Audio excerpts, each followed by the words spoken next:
This is 7 National News, and in our top story, the UAE's leaders marked International Youth Day on Friday by highlighting the role that young Emiratis play in society. The UAE Vice President, Prime Minister and ruler of Dubai, His Highness Sheikh Mohammed bin Rashid Al Maktoum, wrote on Twitter that our formula for development, it's based on core values led by youth and focused on a future in which everyone achieves happiness. The ruler of Dubai also shared a video that captured the spirit of Emirati unity, tolerance, and peace in honor of International Youth Day. The 3-minute video titled "Our Youth's Message to the World on International Youth Day" was published on the YouTube account of the Emirates Youth Council. It featured young Emiratis speaking about UAE values in Arabic, English, French, Japanese, Spanish, German, Korean, Italian, and Tagalog, among other languages. The video concluded with a message from the Crown Prince of Dubai, His Highness Sheikh Hamdan bin Mohammed bin Rashid Al Maktoum, who said, "We will lead the country forward. This is our time, and we will start from now." And the Crown Prince of Abu Dhabi and Deputy Supreme Commander of the UAE Armed Forces, His Highness Sheikh Mohammed bin Zayed Al Nahyan, today said that the nation's youth are its beating heart and is full of energy and vitality and the real wealth to achieve glory and progress for our nation. According to the Emirates news agency WAM, His Highness made the remarks on his Twitter account on the occasion of the International Youth Day. His Highness said, "We greet and encourage the youth of our nation. They recognize the size of the responsibility they are shouldering. We always count on them." He added, "Through reliance on the determination and spirit of ambition, hope, and national loyalty of the nation's youth, we will drive the UAE to new avenues of leadership and excellence." The UAE Ministry of Climate Change and Environment has hosted a youth circle highlighting UAE's pivotal role in combating climate change and advancing sustainability, while also inspiring the youth to offer creative solutions to various challenges, including climate change. During a youth circle initiative on climate change held at the Mleha Archaeological Center in Sharjah on Thursday, His Excellency Dr. Thani Ahmed Al-Ziyudi, the Minister of Climate Change and Environment, and Her Excellency Sham Al-Mazroui, the Minister of State for Youth Affairs and head of the UAE Youth Council, stated that the youth are the most effective segment of any society, and without their effort, finding solutions to key issues like climate change is not possible. His Excellency Dr. Al-Ziyudi highlighted that the UAE is currently preparing for a post-oil economy by diversifying its economy and focusing on clean energies, such as renewable energy, and the youth can play its part by spreading awareness about climate change and its impact on the protection of natural resources. While commenting on the task of educating the youth about the environment, the Minister of Youth stressed that as future leaders and pioneers, the youth are an important piece of the puzzle in fighting climate change, and all efforts should be made to ensure that they contribute in tackling sustainability and climate change. Environment is a key principle while developing our economy and while developing our society. Throughout the last 4 decades, we noticed and we saw the various environmental and sustainable initiatives that the UAE has been taking when it comes to protecting the natural reserves, the efficiency of water resources, coming up with innovative ways of generating water, using the high-tech technologies in both oil and gas and water sectors. The UAE is serious. We're really different than others. We're practicing what the others are talking about, and we're doing it in very practical ways. And everyone who comes to the UAE, he sees what we've been doing and what we're going to do as well. The engagement of the youth is really crucial because through the youth we're going to continue outreaching and improving the awareness throughout the country.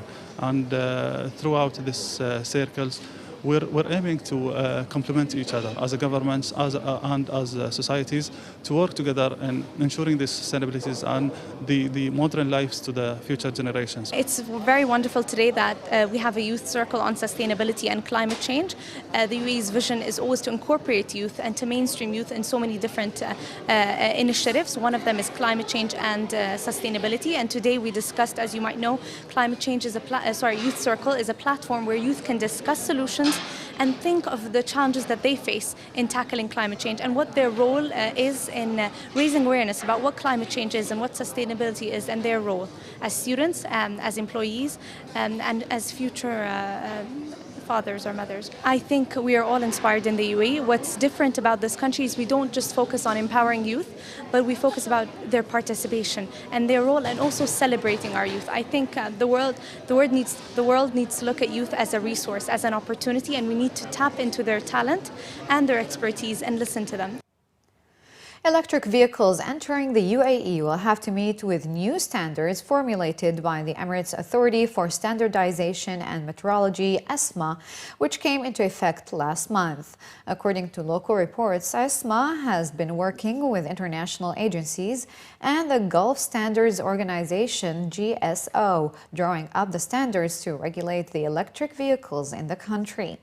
The standards that came into effect last month and were approved by the UAE cabinet specify the minimum requirements the electric vehicles entering the UAE should meet, including the material used in batteries, its ability to adapt to local weather conditions, as well as crash and fire safety levels.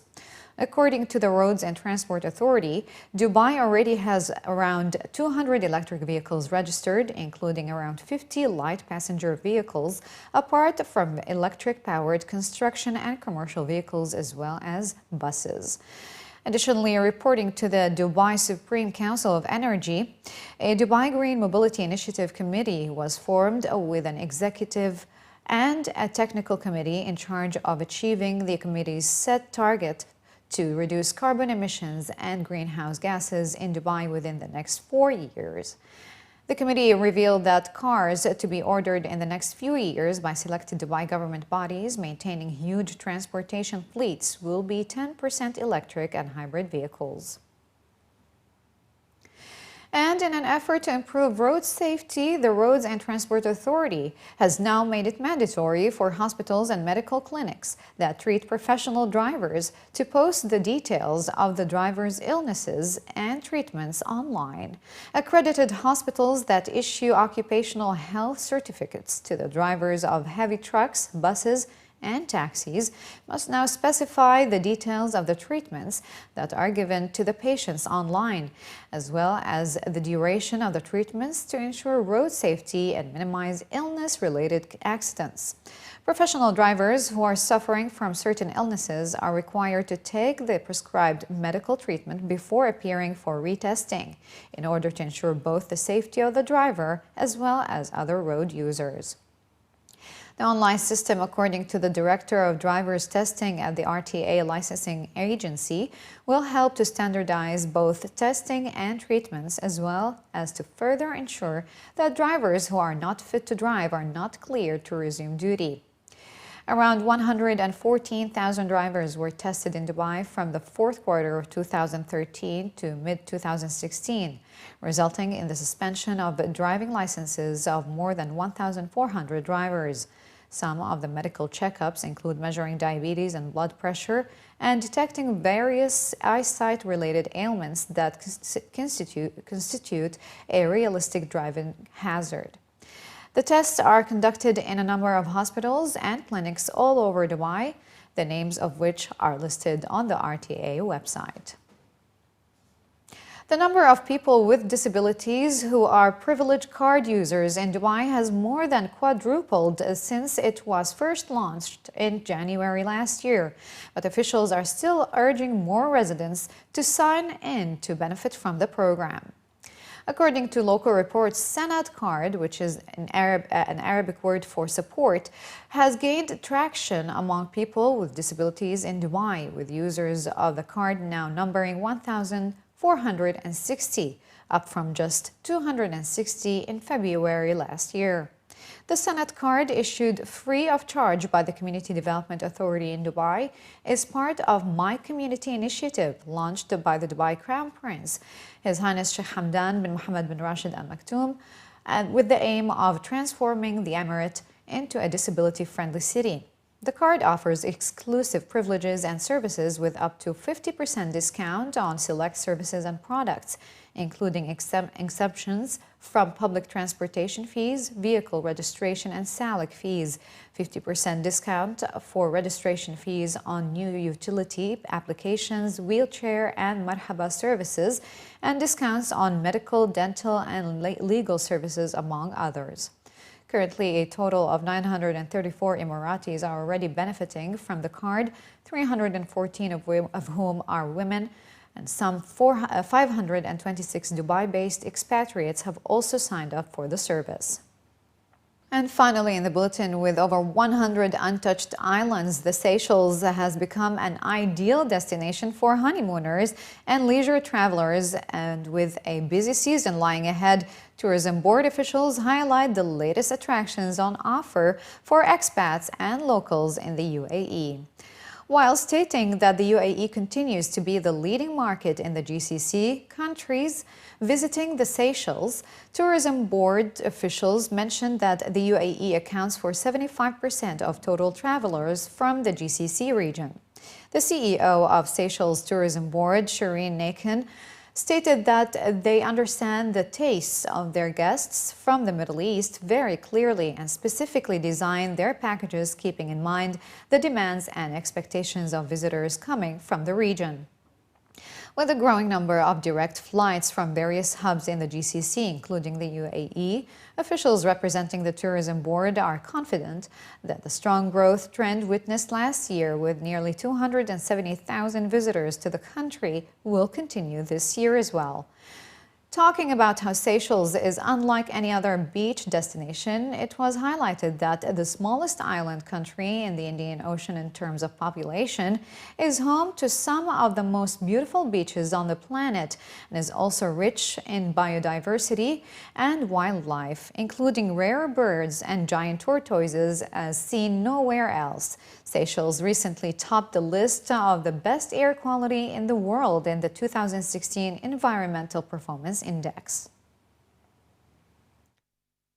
UAE is a very important market and it's getting even more important as the years go by.